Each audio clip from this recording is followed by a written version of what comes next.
Iniciando mais um painel do 8º Congresso Brasileiro de Direito da Sociedade de Informação. Estamos compondo a mesa com o professor expositor Dr. Marcelo Guerra Martins, doutor em Direito pela USP e docente do Programa de Mestrado em Direito da Sociedade de Informação da FMU. O painel será Transações Eletrônicas e o Financiamento do Terrorismo. Antes de começar, gostaria apenas de esclarecer que, aliás, já dentro do contexto, que o terrorismo em si, quer dizer, ele não tem nada a ver com religião, com nacionalidade, com raça ou qualquer elemento desse tipo. O terrorismo em si, basicamente, ele nasce de um choque entre uma cultura de liberdade, que pode ser vista em vários aspectos, por exemplo, liberdade de religião, liberdade política, liberdade de expressão, um choque dessa cultura com uma outra cultura que não aceita ou parte dessas liberdades ou todas elas. Então, ele não tem a ver com qualquer tipo de opção religiosa, nem de raça, nem de gênero. Bom, eu vou partir aqui do primeiro pressuposto, que é o seguinte: os terroristas precisam de dinheiro para financiar os ataques que virão, Então, são acampamentos de treinamento, comida, remédios, o material bélico, o transporte, remunerações. O outro pressuposto é o seguinte: o local. Geralmente, terroristas estão em locais diversos de onde os ataques ocorrerão. Então, eu posso ter um grupo terrorista sediado, pelo menos a sua célula principal, no Afeganistão, e o ataque ocorrer nos Estados Unidos. Então, dado essa circunstância, é preciso o quê? Fazer a movimentação de dinheiro, que é para justamente o dinheiro chegar aonde o ataque ocorrerá. E aí existem vários... e lógico que essa movimentação ela é um ponto fraco ou um ponto vulnerável nas organizações. Por quê? As agências internacionais, os serviços reservados dos países estão de olho em movimentações suspeitas. Então, entrarão aí vários métodos para que esse dinheiro seja movimentado, e tudo vai depender o quê? Da complexidade, da movimentação, dos custos, dos riscos que ela envolve e da rapidez com que o dinheiro chega ao seu destino. Então, a primeira forma de movimentação é o que eu chamo de movimentações físicas, ou seja, ainda não eletrônicas. É o método mais simples e antigo, Ele deixa poucos rastros, mas ele tem pelo menos 3 grandes inconvenientes, Ele é possível apenas para quantias menores, porque é um problema de volume do dinheiro, a partir de uma certa quantia eu não tenho como transportar. Isso só pode ser realizado por pessoas de confiança, de dentro da organização, porque senão eu tenho o risco de uma deserção, e o transportador sumir com o dinheiro. Há o risco também de um assalto, ainda que não seja uma deserção, pode ser um assalto, aquele transporte. E há também um problema de demora, não é imediato. Então, o que vai acontecer? A movimentação física ela só vai acontecer em locais determinados, em que as condições institucionais, geográficas, linguísticas e culturais, em que haja baixo controle das autoridades, ocorra. Então, a literatura especializada ainda manifesta essas movimentações físicas entre fronteiras, entre Afeganistão e Paquistão, alguns locais da África, por exemplo, no oeste da África, transações com diamantes são mais comuns do que em espécie, em dinheiro ou ouro. No sul da Ásia e Oriente Médio, até pela cultura desses locais, o ouro é mais comum.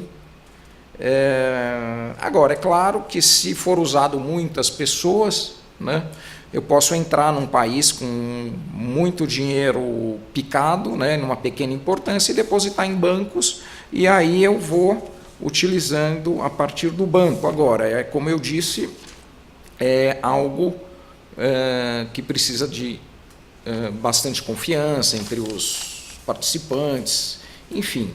Então, entra em cena o quê?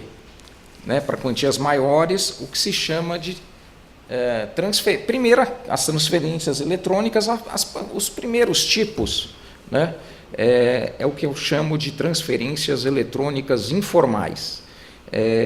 Eles são chamados aí pelo mundo de hawalas, hand system, ou os doleiros nossos, né, que a gente conhece. Como que funciona? Né? O sujeito A, digamos, um trabalhador de Dubai, está trabalhando em Dubai, ele quer mandar um dinheiro para alguém da família lá no Afeganistão, lá no Paquistão, por exemplo. Então ele vai para um doleiro, né, e ele fala, olha, eu quero mandar tantos dinheiros para lá o meu país e tal. Ah, pois não, e esse doleiro ele tem um contato naquele outro país. Então o que ele faz? Olha, eu quero mandar tanto. Ah, o câmbio é tanto, então o senhor me paga tanto e ok.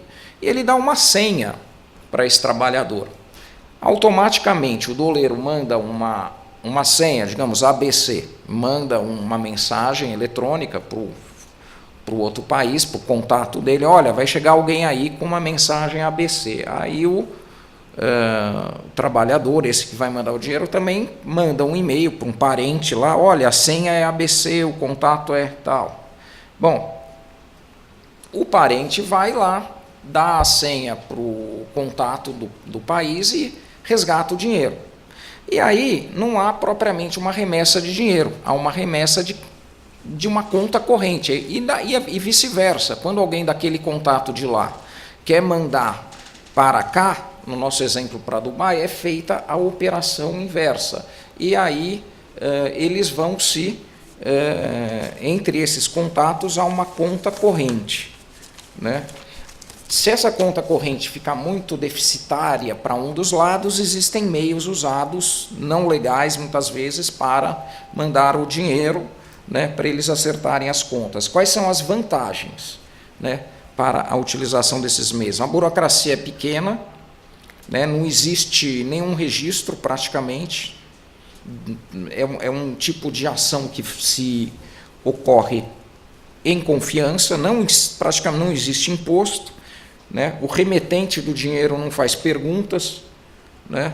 E o dinheiro tem um risco menor de sumir, né? É claro que existe alguma tarifa, né? É óbvio que ninguém vai fazer essas transferências de graça, então existe um custo e também já começa a haver algum tipo de rastro, né, detectável, porque quer queira, quer não, houveram transações eletrônicas. E aqui no nosso quadro eu dou um exemplo aqui, transações Hawala que foram detectadas por agências internacionais naquele caso do atentado no Times Square. Tá? Então aí é só a título ilustrativo algumas transações que foram remetidas por essa forma para o terrorista lá, o Faisal, que estava nos Estados Unidos, neste atentado. Bom, paralelamente a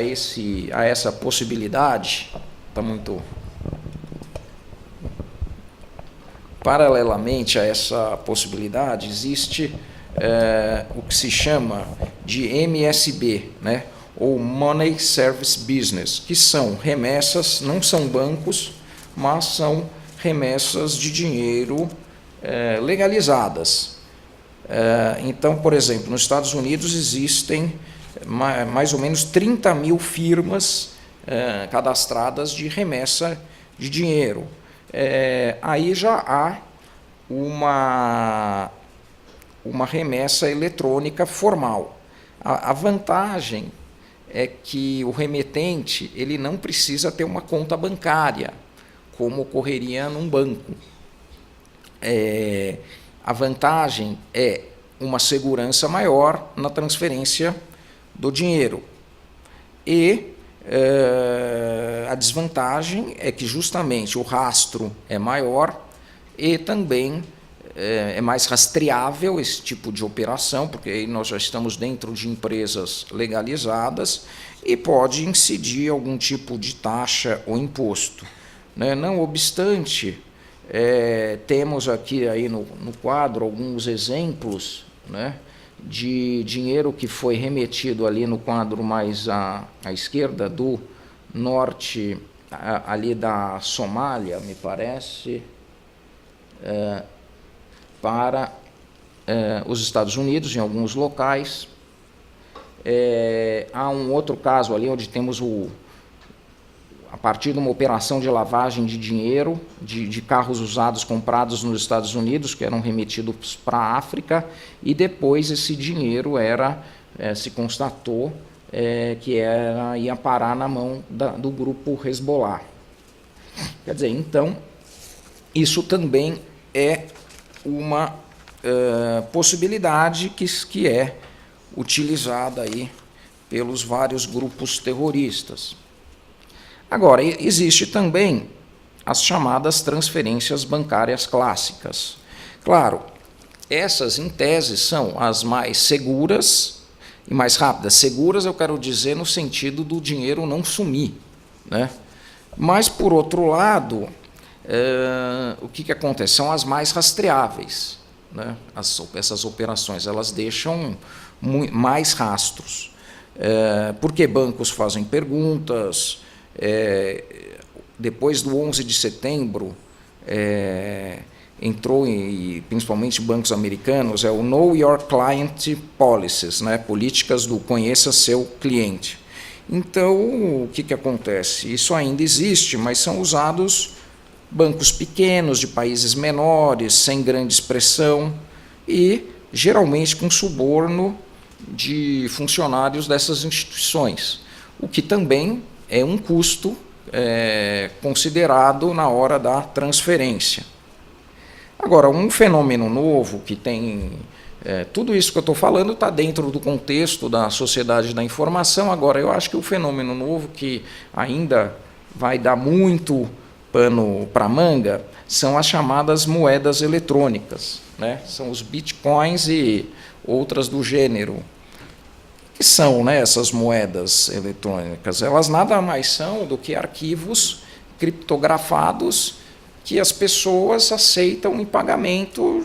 Não todas, hoje em dia, a aceitação do Bitcoin é muito ainda restrita, mas eles são aceitos como forma de pagamento, porque, em tese, como as pessoas dão valor, em tese ele é conversível em bens e reais, né?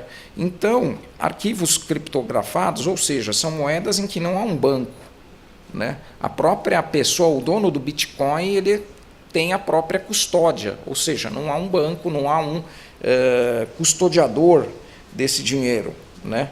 Proprietário é quem tem a sua guarda eletrônica. E essas transações com Bitcoin são muito difíceis de controlar e de rastrear esse tipo de moeda. Então, é bem interessante sob esse aspecto dessas novas moedas que estão chegando e que têm sido também utilizadas aí para o financiamento aí de grupos terroristas.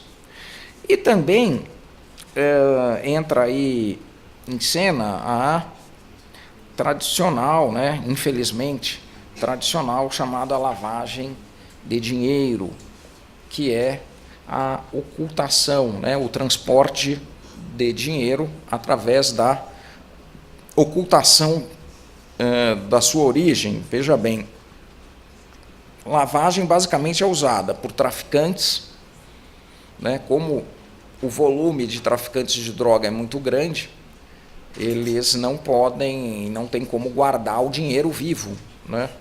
Eles precisariam de casas, depósitos para guardar o dinheiro, e eles estariam, então, além de estar dando bandeira, né, para as autoridades, eles estariam sofrendo um risco enorme de serem roubados por outros bandidos.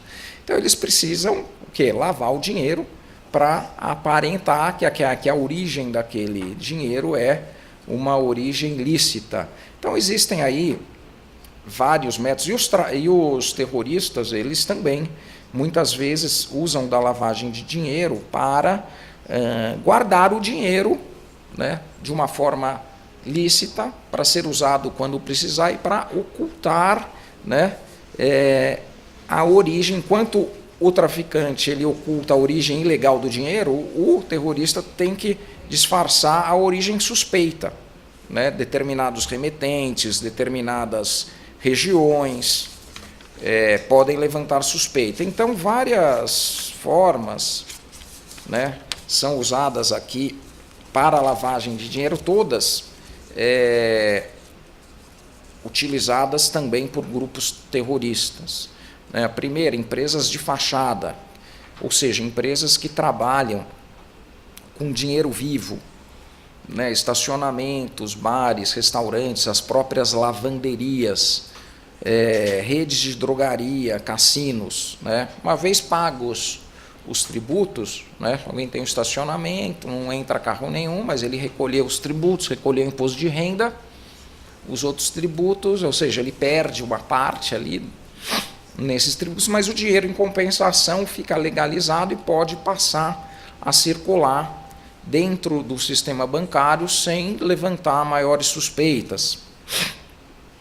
Outra forma são os paraísos fiscais, que não são o mal em si, né? Eles são usados para legítimos planejamentos tributários. Agora, eles também são usados para a lavagem de dinheiro, ou seja, a partir da remessa ilegal para um paraíso fiscal, por várias maneiras, né, há um retorno desse dinheiro ao país de origem ou até um outro país na forma de investimento feito por uma empresa de fachada sediada nesse paraíso fiscal.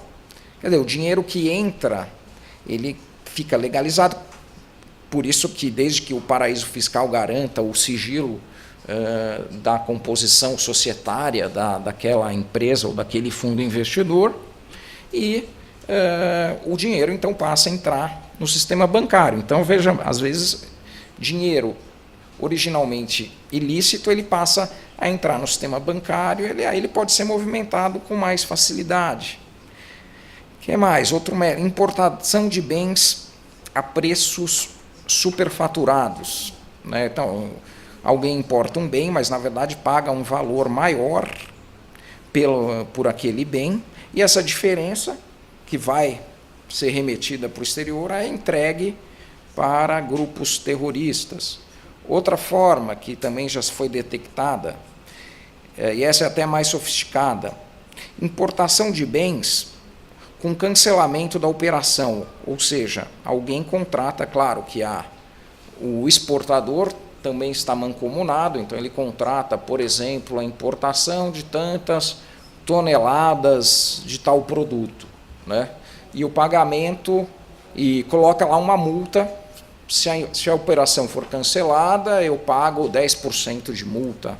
Ok, então eu já pago a partir de um paraíso fiscal, onde eu tenho uma empresa de fachada, eu faço esse pagamento para essa importação. Depois de um tempo eu cancelo. Olha, eu não quero mais, estou cancelando, então solicito a devolução desse dinheiro e, claro, você desconta a multa de 10% e tal, então é remetido, e aí essa remessa geralmente também é feita não para o paraíso fiscal, mas muitas vezes para um país europeu em que o sistema bancário é, digamos, acima de qualquer suspeita. Então também isso acaba dificultando o rastreamento. Bom, outra forma, até a forma então mais vulgar, né, de lavar o dinheiro é a realização de centenas de depósitos pequenos, né, feitos por laranjas. Uma vez no sistema bancário, fica muito mais difícil. O que acontece? Os terroristas, eles se utilizam, né, de todos esses métodos e de uma forma variada, ou seja, há uma mistura dos métodos, né? Muitas vezes o dinheiro circula, recircula, volta, é remetido novamente, justamente para tentar se proteger ou camuflar as transações, né? Aqui eu coloquei apenas para ilustrar né, como nós estamos na sociedade da informação, nós estamos no mundo online. Então, são ali, nesse mapa, tem os satélites ali geoestacionários, ali mais ou menos na linha do Equador, e a representação dos principais cabos de fibra ótica que cruzam aí os nossos oceanos e que nos mantêm conectados com o mundo inteiro. E todos esses métodos que eu acabei falando, é claro que não esgotou, né? A gente poderia até destrinchar um pouco mais, fora a transferência física do dinheiro, quer dizer, todos os outros se utiliza, ora mais, ora menos, das transações eletrônicas. Então, é claro que com o surgimento da internet, por exemplo, aqui no Brasil, ou mais ou menos no mundo, né, comercialmente, a partir dos anos 1990, houve uma facilitação dessas transações. E aí existe, né, um dilema, né, no sentido de que as sociedades, como um todo, elas têm que decidir, ou já estão decidindo, ou estão conversando, né, até que ponto a internet deve ser controlada, ou até que ponto operações suspeitas devem ser rastreadas. Eu acho que existem vantagens e desvantagens que a nossa geração de juristas está tendo, é a primeira geração, talvez, que esteja tratando dessas questões. E daqui para frente, eu acho que a nossa geração vai formular as bases das futuras gerações. É muito difícil prever qual valor aí deve prevalecer, né? O fato é que a internet, então, por exemplo, o Bitcoin, as operações de Hawala, há projetos de lei, não aqui no Brasil, né, mas tentando controlar e regular, e é praticamente impossível, né? Não há como verificar todas as transações, não há que estão passando pelos cabos aí de fibra ótica. Então, é algo que a gente vai ter que, por enquanto, conviver. Não sei quais serão as respostas jurídicas futuras e dos países mais à frente, mas tudo tem que começar pela exposição do problema e da situação para que, no futuro, se possa chegar a alguma conclusão. Então, eu agradeço a audiência e espero ter contribuído de alguma forma para esse importante congresso. Muito obrigado.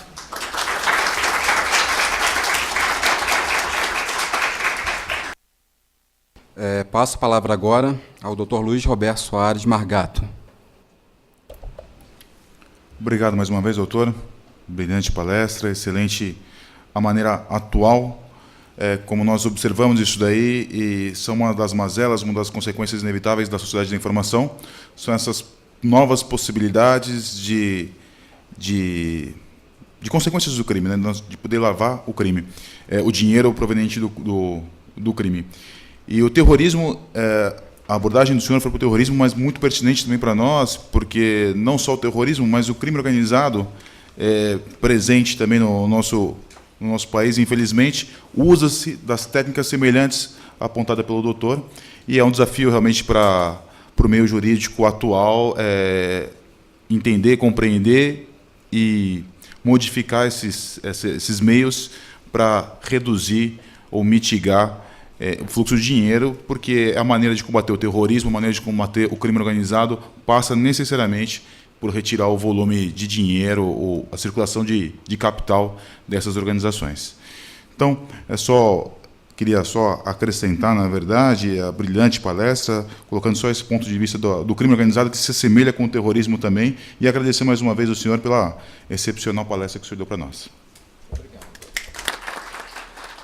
Agradecer a presença de todos, aqui nessa exposição, nessa mesa, professora Regina Célia, os demais professores doutores, e passamos agora para a professora Regina Célia. Ok, dando continuidade, o exercício da liberdade de expressão na internet e nas redes sociais. Com a presidente de mesa, doutora Renata Silva Cunha, debatedor, doutor Diego Santos Sanches. Primeiramente, vou apresentar a professora doutora Flávia Piva Almeida Leite, que é doutora pela PUC de São Paulo e é mestre pela Instituição Toledo de Ensino de Bauru, que vai nos apresentar hoje a palestra sobre o exercício da liberdade de expressão na internet e nas redes sociais. Professora doutora, com a palavra. Bom, todos nós, né, atualmente, estamos vivendo uma sociedade que está baseada essencialmente no desenvolvimento e na disseminação das tecnologias de comunicação. Daí a designação Sociedade da Informação, que, segundo Manuel Castells, nada mais é do que uma forma específica de organização social em que a gestão, o processamento, a transmissão de informações tornam-se as fontes fundamentais de produção e de poder. E devido a essas novas condições tecnológicas surgidas nesse período histórico, essa sociedade trouxe, portanto, então, a necessidade de repensar o papel do Estado nesse novo contexto. As redes sociais, né, então, os sites, blogs, enfim, a internet revolucionou os comportamentos humanos, trazendo novas perspectivas para a vida em sociedade.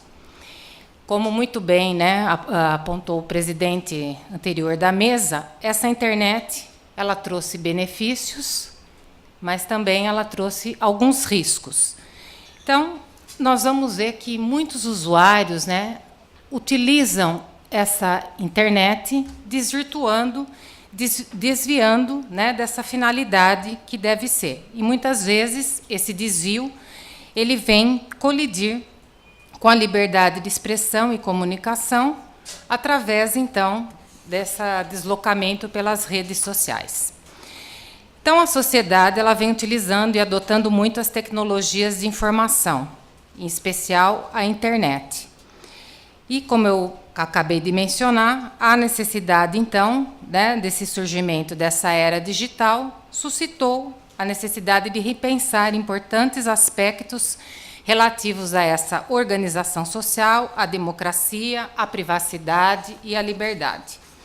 Segundo o desembargador Newton de Luca, assim como a Revolução Industrial modificou no passado as feições do mundo moderno, ainda a incipiente Revolução Digital já está transformando as faces do mundo pós-moderno. E, dentre essas transformações, né, nós vemos que o conteúdo e o limite que a liberdade de expressão e comunicação está sofrendo em um mundo cada vez mais interligado na internet, através das redes sociais. Então, as redes sociais, elas apresentam-se como espaços de interação entre os sujeitos. Então, nós estamos falando aqui do Facebook, do Twitter, do LinkedIn, né? Então, esses sujeitos estão em constante interação e movimento, estão formando, assim, laços, né, pela rede. E um conceito, né, que podemos dar de internet, segundo Gustavo Testa Correia, a internet é um sistema global de rede de computadores que possibilita a comunicação, a transparência de arquivos de uma máquina a qualquer outra máquina conectada na rede, possibilitando, assim, um intercâmbio de informações sem precedentes na história, de maneira rápida, eficiente e sem a limitação de fronteiras, culminando na criação de novos mecanismos de relacionamento. Como eu disse, essa internet, as redes sociais, ela traz inúmeros benefícios. Primeiro, que é uma forma rápida e prática de contactar com o mundo afora, seja qual for o motivo. Então, nós estamos aqui, né? De repente, a gente se conecta, se relaciona com uma pessoa que está do outro lado do continente, de forma rápida, né? E você troca informações, você troca informações, faz um contato, se aproxima, contato comercial, ou às vezes até de um relacionamento amoroso. Traz benefícios, sim. Todavia, né, a rede também traz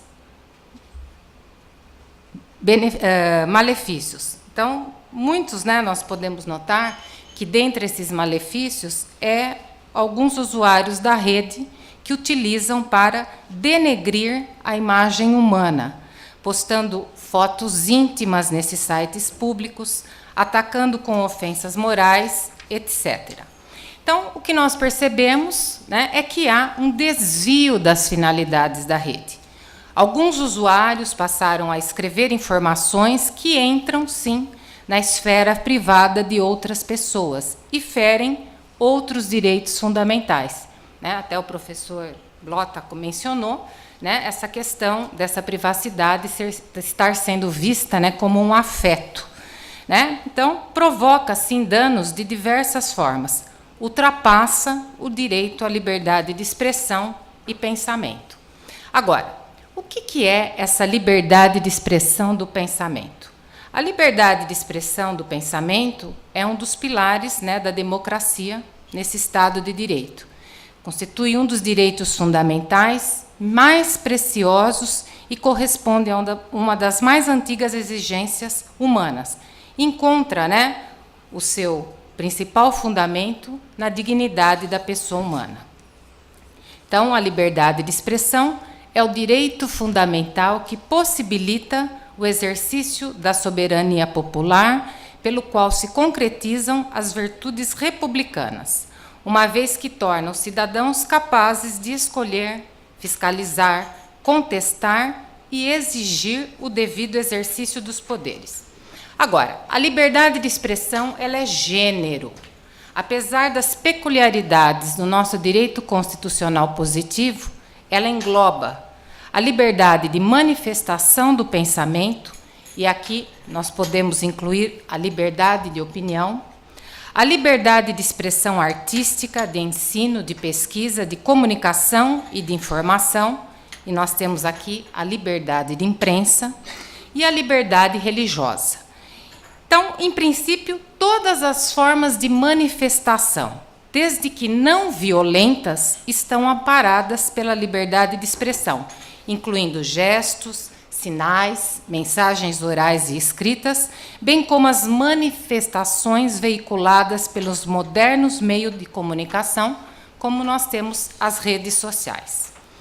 Bom, a nossa Constituição Federal, a de 88, ela prevê a liberdade de expressão como direito fundamental, ou seja, então ela está no artigo 5º da nossa Constituição, em diversos incisos. Por exemplo, no inciso 4º, ela trata da liberdade de manifestação do pensamento, vedando o anonimato. No inciso 5º, assegura o direito de resposta associado à indenização por danos morais e materiais. No inciso 9, ela trata da livre expressão da atividade intelectual, artística e científica. No inciso 10, ela dispõe que são invioláveis a intimidade, a vida privada, a honra e a imagem.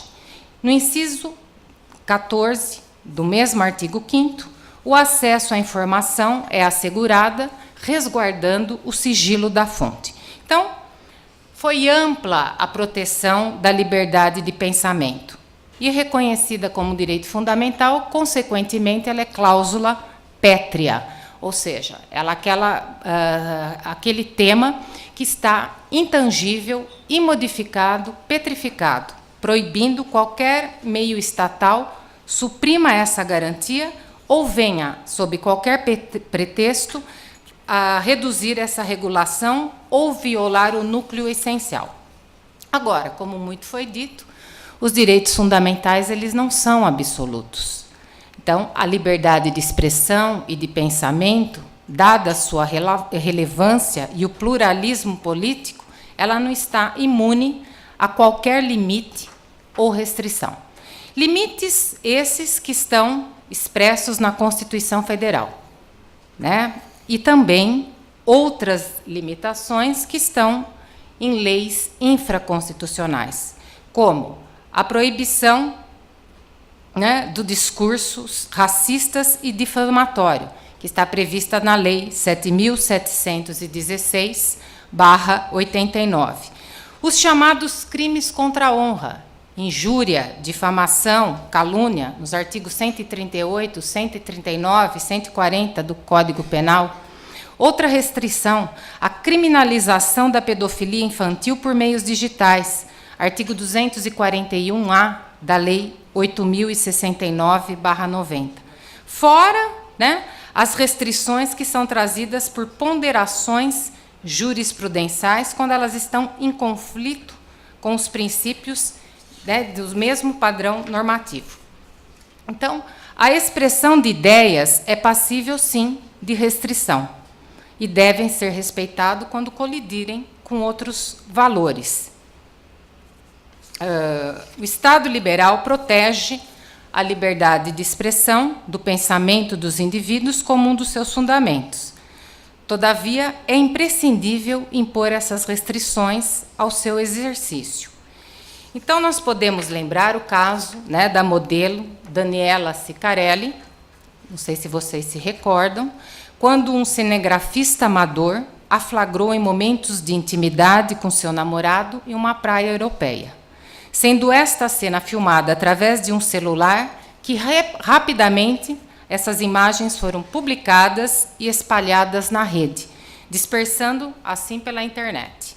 Outro fato foi o da atriz, da modelo Carolina Dickmann, a qual teve suas fotos íntimas publicadas nas redes sociais, ferindo assim a sua intimidade.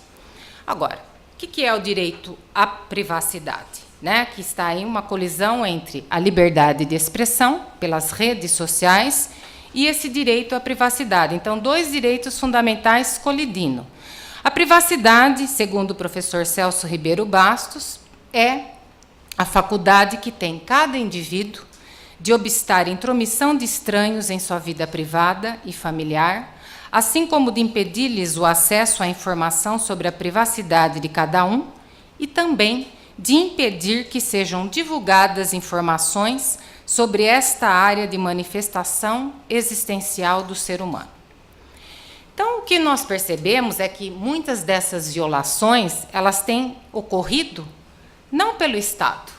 Não é o Estado que viola, né, esses direitos fundamentais, inclusive da privacidade, mas o próprio particular ou um grupo social. Então, essa situação se vê agravada, né, nesse mundo onde as pessoas estão cada vez mais interligadas pela internet, porque o fluxo de informações nunca foi tão grande, rápido e, por via de consequência, as violações ao direito de privacidade se tornam comuns. Dentro desse contexto é que surge, nesse ambiente virtual, a Lei do Marco Civil da Internet, que veio para regular, né, essas condutas odiosas dentro da nossa sociedade, que é a Lei 12.965, de 2014, conhecida como Marco Civil da Internet. Ela estabeleceu princípios, garantias, direito e deveres para o uso da internet.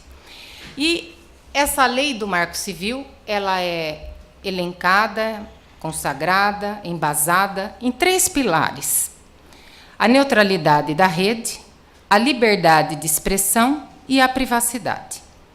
O respeito ao princípio da neutralidade da rede na internet significa vedar a discriminação no tráfico de dados na internet em razão do seu conteúdo, origem, destino, serviço, terminal ou aplicação.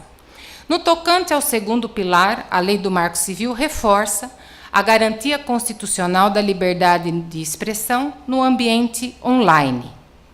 E, por fim, o terceiro pilar do Marco Civil introduz o tema a proteção de dados pessoais no sistema jurídico brasileiro.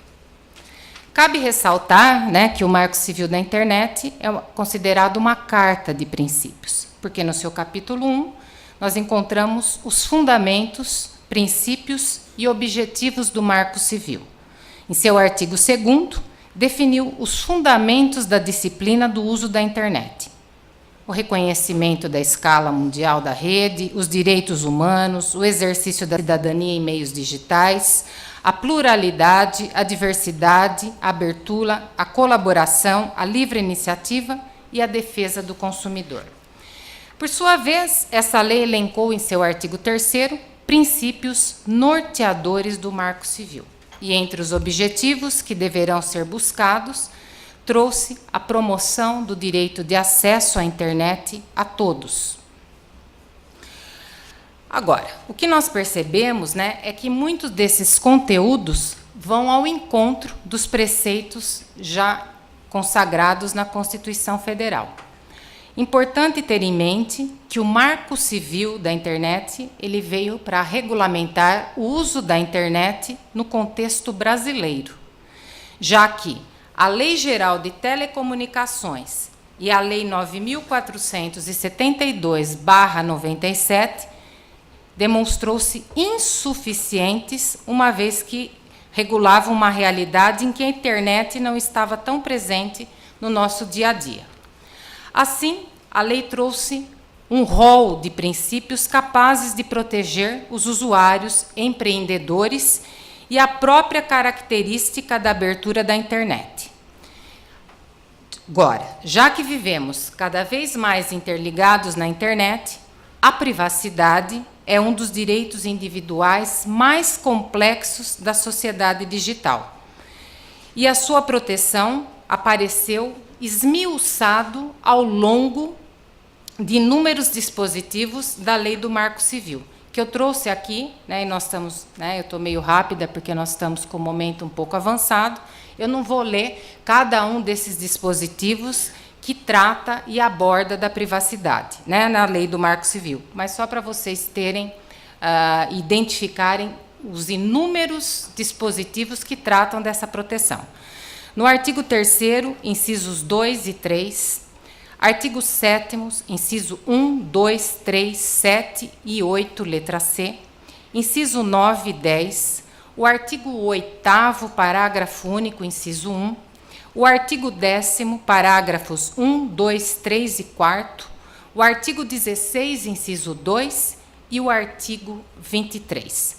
Portanto, a privacidade ganhou em número de citações de outros princípios centrais da nova lei, que são a neutralidade e a liberdade de expressão. Então, o que nós podemos concluir, né, dessa rápida visão pelo direito de liberdade de expressão, pela colisão com a privacidade nas redes sociais e a lei do Marco Civil da Internet? Bom, conforme nós podemos, né, observar da leitura dos dispositivos, tanto da Constituição Federal como da Lei do Marco Civil, a privacidade ela foi amplamente protegida. Porém, né, todos nós sabemos que a rede foi construída justamente para ela ser descentralizada. Logo, diversas violações a direitos fundamentais, especificamente a privacidade, derivadas desse fluxo de dados, advêm de outras localidades fora do território nacional e, portanto, estão excluídas da incidência da Lei do Marco Civil da Internet. Então, a legislação doméstica, por si só, ela não dá conta das inúmeras violações de direitos presentes na rede mundial de computadores. Então, eu penso, né, que dentro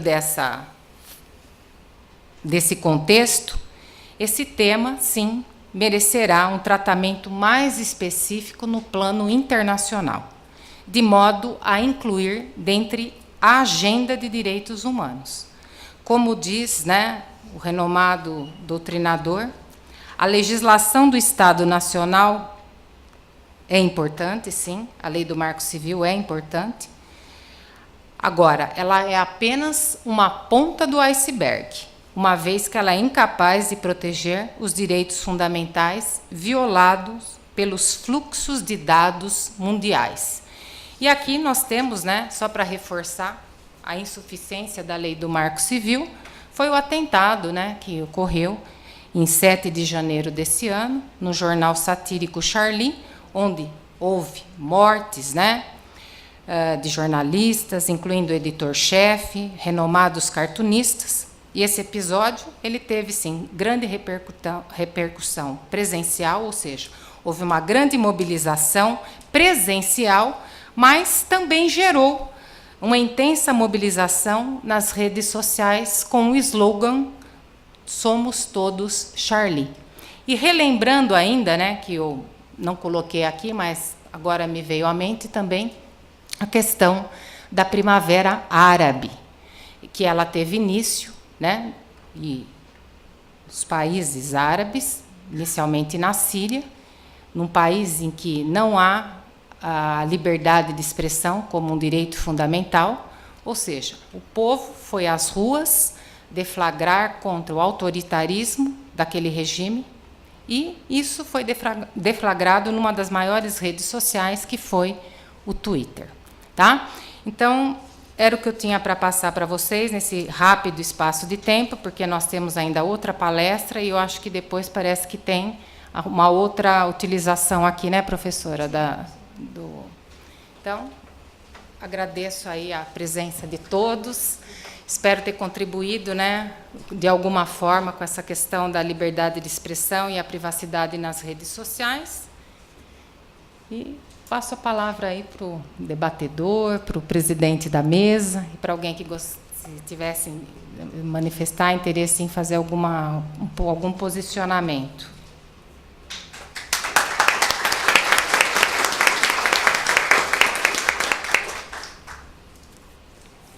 Bom, gostaria então de passar a palavra para o nosso professor doutor Diego Sanches, mestrando também da FMU. Com a palavra, Diego. Só gostaria de ressaltar algumas coisas que eu achei importante do que a professora Flávia se manifestou, né? Ela trata, nas suas palavras, do indivíduo. E esse indivíduo hoje, em virtude do fenômeno da globalização, ele passa por constantes modificações, né? Porque a cada dia, em relação dessas novas interações, ele entra em contato com pessoas que ele talvez nunca tivesse, né? Antes fisicamente, hoje de uma forma virtual, mas esse indivíduo ele acaba passando por diversas modificações, né? Isso é um ponto positivo, realmente, né, professora? Realmente isso é muito positivo, porque esse indivíduo ele acaba tendo um contato com novas culturas e novas realidades que ele não teria, né? Agora, como ponto negativo, realmente, posso assinar embaixo das suas palavras com relação ao que a rede social ela acaba potencializando alguns problemas individuais em virtude da utilização de uma forma inadequada de outros direitos que estão resguardados também na Constituição, e eles acabam se confrontando. E aí vem a pergunta, né? Quando há esse choque, o que eu faço? O que eu utilizo? Não há, é caso a caso realmente. E aí vamos novamente àquela discussão do princípio da dignidade da pessoa humana. Eu não vou fazer pergunta, vou deixar ela em aberto. Eu acho que isso é uma coisa que cada um vai ter que refletir sobre isso. Realmente o que está na lei ela é suficiente para que nós consigamos resolver todos os casos? Talvez a Constituição, isso foi um alvo de grandes discussões, né, professor Caio, né, durante essa semana. A Constituição não basta ser analisada com base no que está escrito somente. Ela tem que ser analisada o porquê daquilo, né? E isso vai caber a cada indivíduo, a cada um, né? Então, não basta estar na lei para que ela não seja cumprida, né? A professora trouxe alguns exemplos e ela poderia passar aqui mais algum tempo falando só de exemplos de descumprimentos, né? Porque está na lei, mas continuam existindo. A lei também fala que quem matar vai pagar uma pena, né? Vai ter uma punição, e continuam tendo homicídios, né? Então, não é suficiente. Aí a pergunta que eu faço a vocês, né, para vocês refletirem depois: é a lei o objeto necessário para inibir que se cometam atos que firam, né, que vão ferir ao princípio da dignidade da pessoa humana individualmente? Não sei se é isso. Talvez tenha que ter uma análise um pouco mais profunda realmente, e por isso eu compartilho da opinião da professora Flávia, que o Marco Civil, em minha humilde opinião, não acaba trazendo nenhuma novidade jurídica quanto ao tema, porque tudo isso já estava na Constituição. Minha opinião. Muito obrigado a todos.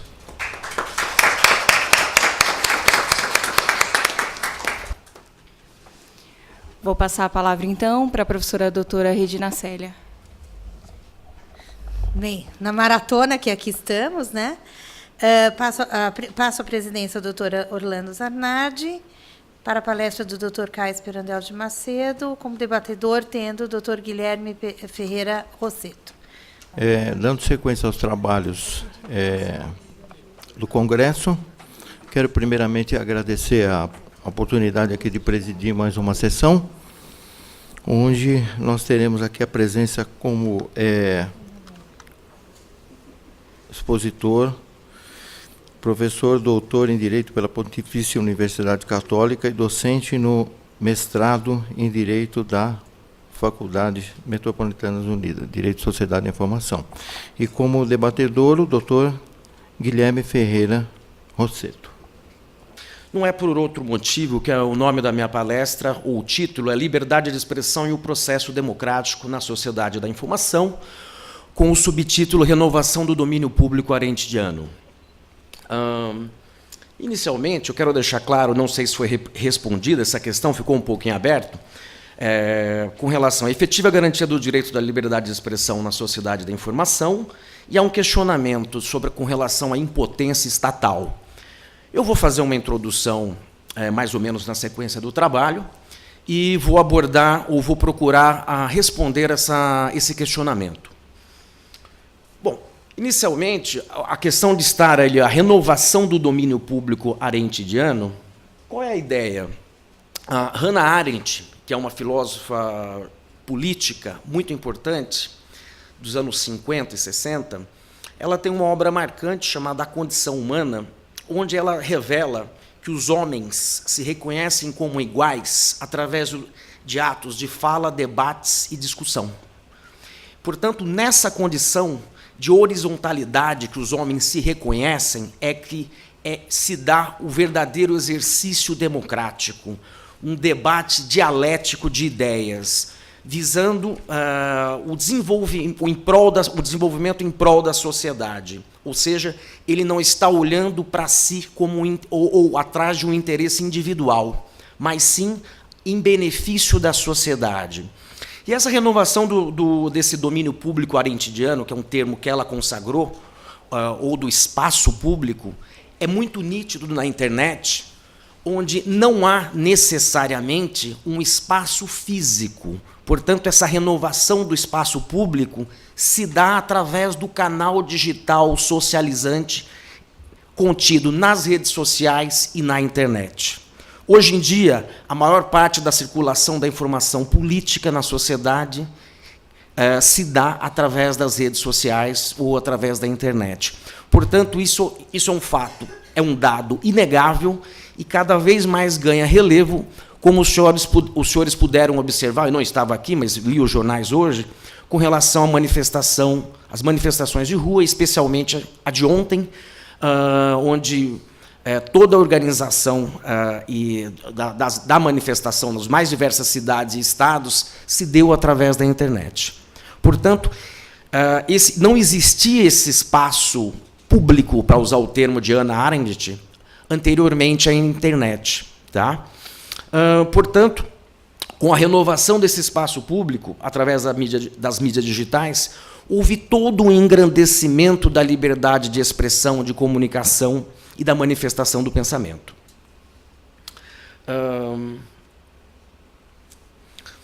Com relação à liberdade de expressão e da livre manifestação do pensamento, é importante que elas sejam entendidas como liberdades negativas.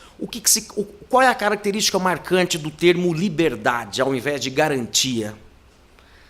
A liberdade, ela exige que você tenha alternativas de comportamento.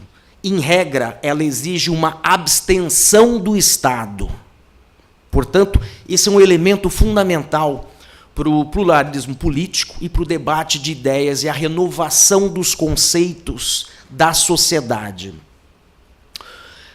O outro item essas liberdades devem ser compreendidas como alternativas de comportamento, a fim de alimentar o livre-arbítrio dos cidadãos. Ou seja, ele deve ter o direito de manifestar a sua opinião, ou, se não o quiser, que não se manifeste. Ele deve ter a mais ampla liberdade possível com relação ao que ele pensa e como ele deve se manifestar.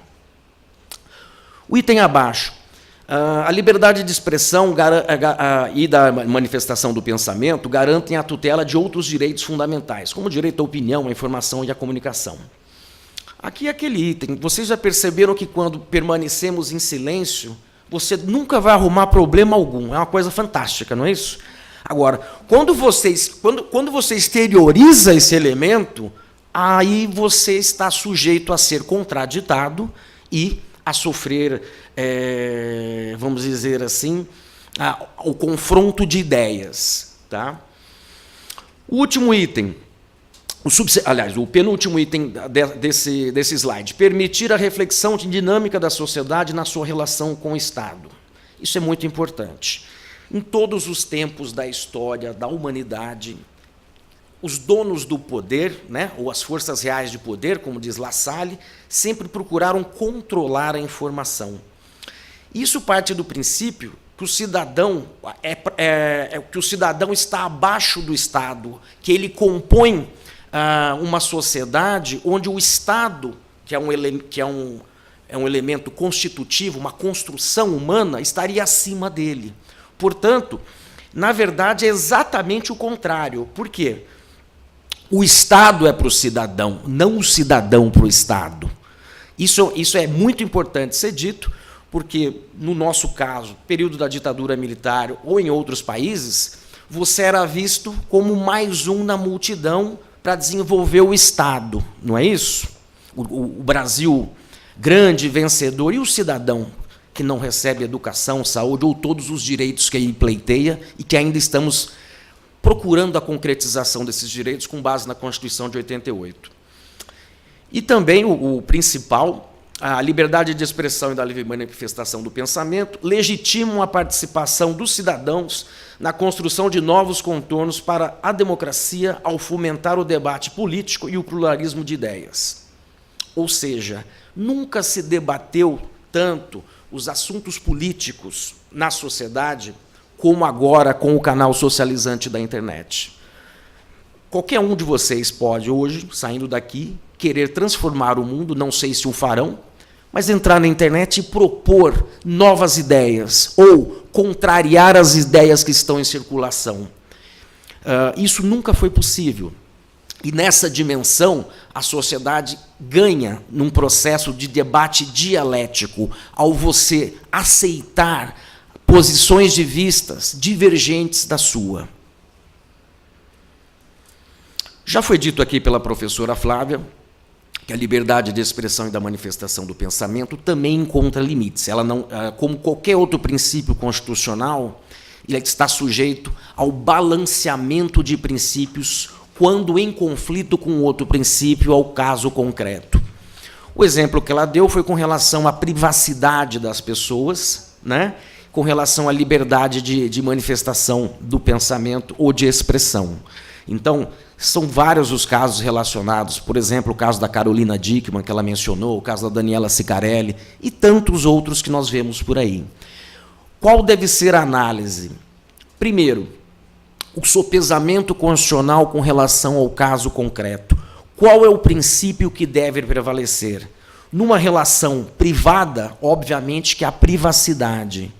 Numa relação onde, por exemplo, o direito a acesso à informação ou à informação da sociedade, esse princípio ganha prevalência, inclusive com relação à privacidade. Tá? Mais especificamente, com relação à liberdade de expressão e da manifestação do pensamento na sociedade da informação, tem alguns itens aqui que eu vou citar rapidamente. No âmbito cibernético, a liberdade de expressão, a lei de direito fundamental, é condição de possibilidade para a defesa de demais direitos, como de opinião, de comunicação, de associação e de informação. Essa renovação do domínio público arendtiano com a utilização privilegiada da internet e das redes sociais para o atual exercício da cidadania. Tá os exemplos aqui: Primavera Árabe, em 2010, Indignados na Espanha, 2011, Movimento Passe Livre Brasil, em 2013. Poderíamos citar também o movimento Occupy, que foi nos Estados Unidos. Todos esses movimentos tiveram como característica a comunicação ou a organização desses protestos através das redes sociais e da internet. Por quê? Por que é tão importante essa organização pela internet? Primeiro, você atinge um número indeterminado e exponencial de pessoas. Segundo, os organizadores ou as pessoas que participam através das redes sociais ficam muito menos expostas do que líderes estudantis ou revolucionários que pagaram com a vida em outras épocas com relação a atos de cidadania ou em desafio a um governo estabelecido. Esse item terceiro é fundamental. Através da internet ou das redes sociais, os usuários ultrapassam a categoria de meros receptores coletivos de comunicação em massa. Exemplo, rádio e TV. Por quê? Rádio e TV, em todo o mundo, são veículos que são concessões públicas e, portanto, controlados pelo Estado. Isso é de conhecimento de todos. E mais ainda, pelo rádio e pela TV, eu te dou um conteúdo que você não tem como me confrontar. Eu te alimento com o que você quer ou não. Não está em discussão a sua posição. Ou vocês discutem a grade da Globo, da Cultura, da Record. Não há essa possibilidade. Portanto, essa comunicação pelos veículos de comunicação de massa é unilateral, dirigido e de cima para baixo. Pela internet e mídias sociais, a interação comunicativa passa a alcançar a intersubjetividade, ou seja, a um debate franco de ideias. Qualquer ideia de um político ou de uma pessoa que tem uma grande representatividade social, se for veiculada pelas mídias digitais e pela internet, ele pode ser contraditado imediatamente. E ele está sujeito a todo tipo de exceção da verdade, da confrontação de ideias, o qual ele é chamado à discussão. Portanto, há um engrandecimento do processo democrático. Há uma qualidade melhor comunicativa na sociedade, agora no sentido desenvolvido por Habermas. Reforçando esse elemento, na internet a comunicação é direta e horizontal entre os participantes, sem a mediação ou supervisão da informação pelo Estado ou pelo governo. Portanto, neste exato momento, eu não estou em posição horizontal com os senhores de comunicação. O que eu estou falando, não há possibilidade de ser contraditado para os senhores, portanto, eu estou solerte e faceiro aqui, dando uma comunicação unidirecional. Pode ser que alguém esteja louco de vontade de me contraditar, mas a professora Regina Célia garantiu para mim que isso não ocorrerá, e por isso eu estou cheio de energia e vontade aqui. Tirando a brincadeira, essa diferença é fundamental. Porque quando você não é contraditado, você dá a sua versão. E como nós sabemos, a verdade ela é contida de verdades parciais. Eu posso contar a mesma história selecionando os elementos sutis que me favorecem. Com a internet e as redes sociais, eu estou de terno, mas eu estaria nu, porque eu estaria sujeito a essa contradição aqui e agora, o que dificultaria muito mais a minha exposição. Portanto, professora Regina, vamos manter do jeito que está, que acho que estou indo bem. O subsequente, funcionamento aberto, difuso e viral da rede torna inoperante o controle sistemático do fluxo de comunicação que trafega na internet. As redes digitais e a internet foram os seus criadores, que são pessoas que foram influenciadas pela Revolução Francesa de 68, que pregava a autonomia e a liberdade dos cidadãos. Isso veio desaguar na internet. A internet foi pensada para que não sofresse qualquer tipo de controle ou qualquer filtro. Portanto, essa abertura da internet, ao mesmo tempo que é o seu maior trunfo, é também o seu calcanhar de Aquiles com relação às suas fragilidades, com relação ao controle do terrorismo, com relação ao controle pornografia e outras manifestações de intolerância ou racismo que são veiculadas na rede. Mas esse é um preço a se pagar, porque a liberdade é azul, não é isso, senhores? Portanto, os efeitos colaterais da internet: dificuldade de combater crimes, ausência de uma legislação global, já referido pela professora Flávia, e conflito entre soberanias dos Estados-nação. Vou ser sucinto. Estamos vivendo, além do conflito, cada Estado-nação foi pensado, principalmente a partir do século XVIII, como se cada Estado tivesse a soberania sobre aquele território, não é isso? O que acontece hoje em dia? A informação ela circula de forma rápida e viral, e se ela atingir uma performance comunicativa, no sentido desenvolvido por Castells, em que sentido? Você pode simplesmente ter uma manifestação odiosa ou racista, mas antes que você possa detê-la, ela já se espalhou conforme o interesse das pessoas em consultá-la, ou em acessá-la, ou em compartilhá-la. E esse é um conceito que ganha dimensão, inclusive nos organismos internacionais, como ONU e etc. Basta vocês pensarem que a ONU, que foi um organismo pensado após a Segunda Guerra, para que os Estados pudessem ter um palco de entendimento, ela própria não é democrática, não é isso? Por quê? Cinco integrantes têm uma posição privilegiada, ou os 5 integrantes permanentes: Estados Unidos, União Soviética, China, França e Alemanha. Portanto, a própria ONU não é democrática. E, nesse sentido, os Estados-nação sofrem um processo de desgaste. Esse é um conceito de ciência política que, atualmente, está em conflito. Ele não responde mais aos anseios da sociedade, principalmente com relação ao controle das informações que não respeitam as suas fronteiras. Não é isso? Vamos adiante. Especificamente com relação à liberdade de expressão e à cidadania na sociedade da informação, que eu acho que esse elemento é muito importante. As mídias digitais permitem divulgar e esclarecer direitos, mas também abre espaço para que os cidadãos possam diretamente expressar críticas, soluções e denunciar restrições. Portanto, ela confere uma autonomia e liberdade individual ao cidadão. Nunca tivemos essa possibilidade. A sociedade humana nunca gozou do direito individual de cada um de vocês, ou eu, ou qualquer um aqui, poder expor críticas ou confrontar qualquer manifestação de forma individual. Eu não preciso estar associado a partido político, eu não preciso pertencer a uma associação, eu preciso ter acesso à internet. O subsequente introduz numa nova forma de exercício da cidadania, ao possibilitar o relacionamento social entre pessoas desconhecidas se organizarem para perseguir objetivos comuns.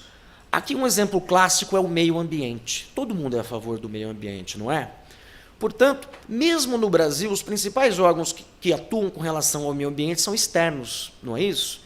Por que isso? Porque esse é um tema que ele é visto, ou já está comprovado pela hipótese de Gaia, que ele é mundial, global, quiçá sideral. Eu não parei para pensar sobre isso ainda. Por quê? O meio ambiente, quando você polui em determinado local, ou grandes matamentos em regiões distantes, o reflexo desse desbalanceamento do ciclo do carbono afeta a todos. Seja em regiões antes ricas com diversidade ecológica, que se tornam desérticas, seja com o derretimento das calotas polares, seja com relação à degradação da camada de ozônio. Ou seja, não adianta a Suécia e os países nórdicos não conseguirem fazer uma produção industrial carbono zero se nós queimamos madeira, carvão e toda a nossa matriz energética se baseia em combustíveis fósseis. Bem por isso que, na rodada de Kyoto, os Estados Unidos se recusaram a assinar, ainda era no governo Bush, a redução, o compromisso da redução da emissão de carbono. Subsequente, as mídias eletrônicas, em conjunto com a empresa, a academia, associações civis e demais organismos da sociedade, constituem um espaço simbólico privilegiado por onde circula a maior parte da comunicação política nas democracias atuais. Ou seja, a formação da opinião pública atualmente se dá predominantemente pelas redes sociais e pela internet. O cidadão pode ser muito bom de discurso, pode subir no palanque, pode ser um sedutor, mas, predominantemente, a formação da opinião pública atualmente se dá através das redes sociais e pela internet. Isso é muito nítido, já que, atualmente, um dos grandes temas do momento é a questão da nossa atual presidente, através de uma campanha maciça, ter conseguido vencer as eleições, mas hoje ela é duramente criticada por ter vencido mediante um engodo, uma fraude, salientando elementos contrários ao que ela adotou, tão logo ela tomou a posse. O subsequente, esse é fantástico, eu adoro. Incremento da informação política na sociedade. Antes, como é que funcionava? Como dizia Tocqueville, cada partido tem os seus 5 ou 6, vamos dizer assim, cabeças premiadas, que elaboram os programas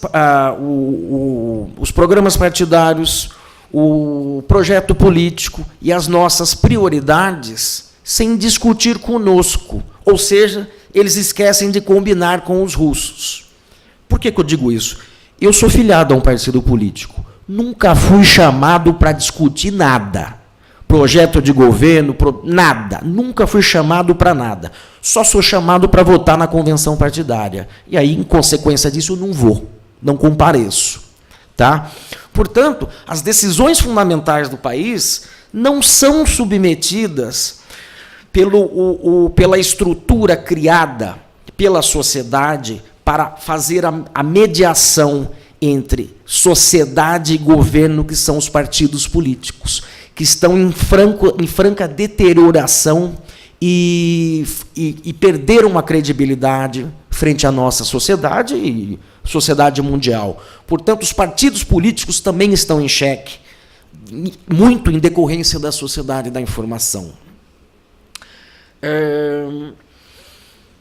Desenvolvimento de formas de mobilização política não partidária nas redes e voltada para temas específicos ganham legitimidade na sociedade e seus resultados influenciam o processo político formal.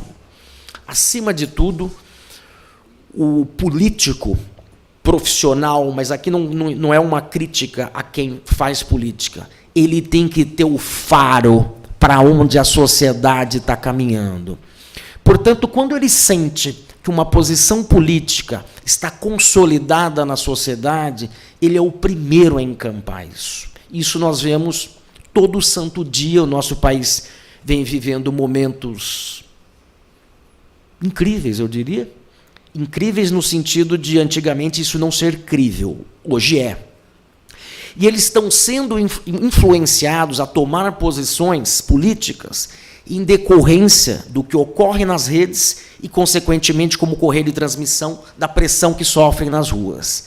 Quem há de se esquecer do exemplo fantástico, não vou lembrar o nome da fera, um deputado que chegou de Camburão em pleno Congresso Nacional, para defender o seu mandato, condenado pelo Supremo Tribunal Federal, e, mediante votação secreta, ele foi absolvido, ou seja, voltou de Camburão para a cadeia com mandato de deputado. Quem se lembrar o nome dessa figura pública, por favor, nos informe.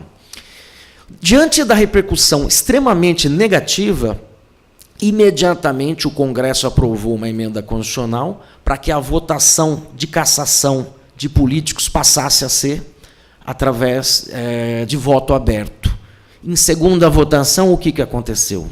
Não tinha mais onde se esconder. Os políticos que anteriormente haviam votado pela absolvição desse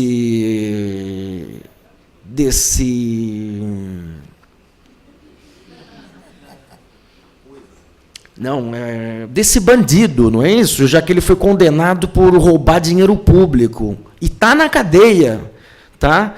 Eles não tinham onde se esconder. Portanto, o fisiologismo, o companheirismo, seja lá, ou os valores mais baixos do que um homem público pode chegar, não puderam ser acobertados. E esse cidadão acabou tendo o seu mandato cassado, e eu não lembro o nome dele, e também não faço questão de...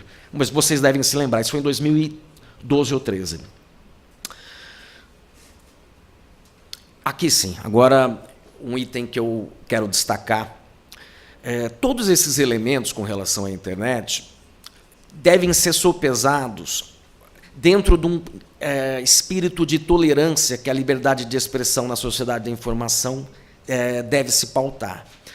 A 20ª reunião da Conferência da Unesco em Paris, e, portanto, os países signatários devem implementar isso, reconhece a tolerância como um princípio nuclear, como ato de respeito à diversidade cultural humana, para reconhecer que a atuação estatal deve se pautar pela imparcialidade na aplicação da legislação e da justiça, e que a tolerância se faz indispensável diante do processo de globalização econômica e da mobilidade das pessoas. Portanto, a sociedade da informação é tributária direta do processo econômico conhecido por globalização. E, bem por isso, ela deve ser sistematicamente combatida através de um processo educativo e educacional formal. Por quê? Isso é uma situação que é plausível e, com certeza, vocês sentem o ritmo da história. As redes digitais são globais. Cidadãos vivem em sociedades locais ou regionais, cuja cultura e valores próprios levam a formas diferentes de interpretar o que é ou não permitido e o que é ou não tolerado para cada sociedade, ou conforme a religião de cada pessoa. O subsequente, a restrição das redes ou das manifestações de liberdade de expressão e do pensamento, através de proibição de conteúdos ou bloqueio de acesso à rede, tendem a transbordar para a censura ou arbitrariedade de disposições minoritárias. Quem vai dizer o que é um conteúdo proibitivo ou ofensivo num elemento que tem penetração mundial? Muito difícil isso, não é? Por quê? Pessoas têm cultura, religiões e objetivos diferentes. Portanto, a tolerância tem que ser sempre pregada e precisa ser institucionalizada. A tolerância não é um princípio constitucional formal, mas é um princípio indireto, porque decorre da própria lógica da liberdade de expressão e de manifestação do pensamento. Porque se eu estiver sujeito a ser açoitado, eu vou ficar com o meu pensamento para mim mesmo, não é isso? Só se eu for masoquista. Portanto, essa tolerância ela precisa ser trabalhada não só pelos países signatários, mas por toda a sociedade. E bem por isso, basicamente, os autores Castells, Gustavo Cardoso, Paulo Gerbaldo e tantos outros esclarecem que existem duas posições básicas com relação à veiculação da liberdade de expressão e de manifestação do pensamento na sociedade da informação. Uma, a regulatória ou reguladora, que busca, através de uma legislação restritiva, combater os crimes em rede. E a outra, a libertária, que, reconhecendo as benéfices democráticas, culturais e sociais das redes, entende que a regulação deve ser a menor possível, já que a internet só é o que é pela ampla liberdade de circulação e de manifestação das ideias. E, portanto, essa responsabilidade deve recair sobre os usuários e, portanto, mediante posterior repressão do Estado, não mediante alguma forma de censura ou restrição de conteúdo ou de acesso. Isso é uma forma dialética de reconhecer a grandeza e a beleza das manifestações culturais humanas. Bem por isso, deve-se compreender a tolerância como, olha que bonito, forma de convivência civil entre iguais, método dialético para se chegar à verdade, através do confronto de ideias. E aqui, fantástico, condição moral para respeitar a dignidade e a consciência dos que pensam diferente. Esses elementos decorrem da própria 28ª reunião de Paris, mas são muito bem explicadas por Norberto Bobbio com relação às 7 razões da tolerância que ele estabelece. Portanto, se você não me respeitar, ou a minha manifestação de opinião ou de ideia religiosa, os ventos mudam, os tempos mudam, e quando chegar a minha hora, eu vou lhe perseguir impiedosamente. Não é isso? O ser humano já atingiu a elevação de Cristo? Difícil, né? Portanto, é também um método de convivência civil, porque se você respeita o outro, ele é obrigado a lhe respeitar também. E também como um reconhecimento da dignidade das pessoas.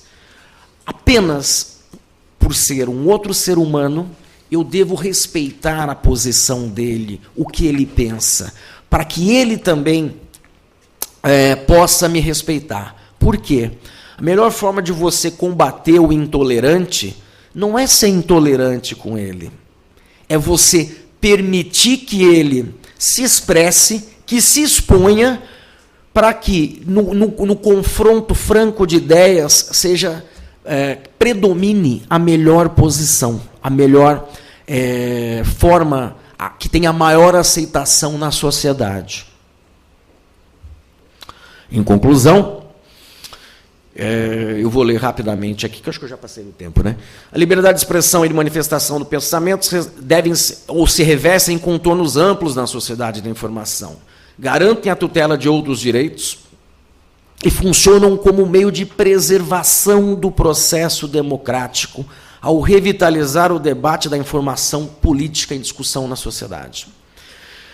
Eu estou dando a minha posição. Defende-se a posição libertária de atuação estatal, repressiva como regra, enaltecendo o princípio da tolerância como paradigma, vez que, ao restringir as liberdades de expressão e de manifestação do pensamento junto às mídias digitais, estar-se-á restringindo um horizonte holístico de possibilidades e a renovação dialética de conceitos e visões de mundo. E, para finalizar, o que nos faz humanos, o desenvolvimento da criatividade humana em suas múltiplas concreções intelectuais, artísticas, científicas de comunicação, é o maior legado da civilização humana e guarda a relação de dependência com a ampla liberdade de se expressar e de manifestar o pensamento e a opinião, mormente para a construção da identidade individual das pessoas e para a transformação da sociedade democrática. Desculpe eu ter me alongado, era isso que eu tinha para comunicar aos senhores. Muito obrigado. Obrigado aos integrantes da mesa. Foi um grande prazer.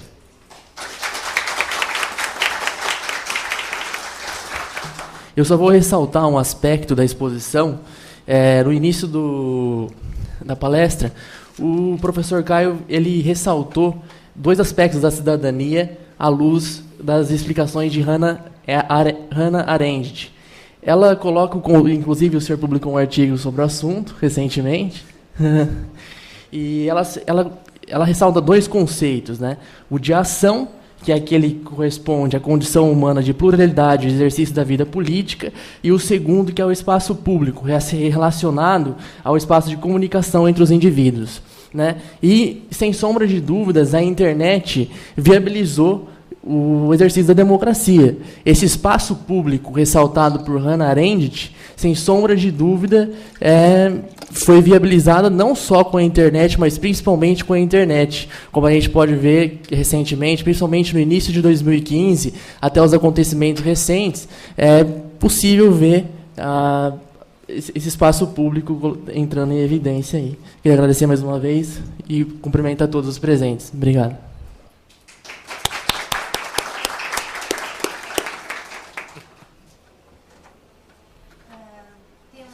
Evento a seguir, né? E, claro, cumprindo a maratona, uma delícia. É muito bom estudar, refletir, participar da ciência. Quero agradecer imensamente a Renata, Orlando, Guilherme. Bom, especial mesmo, doutor Caio, que com brilhantismo fechou, né, a nossa tarde de hoje.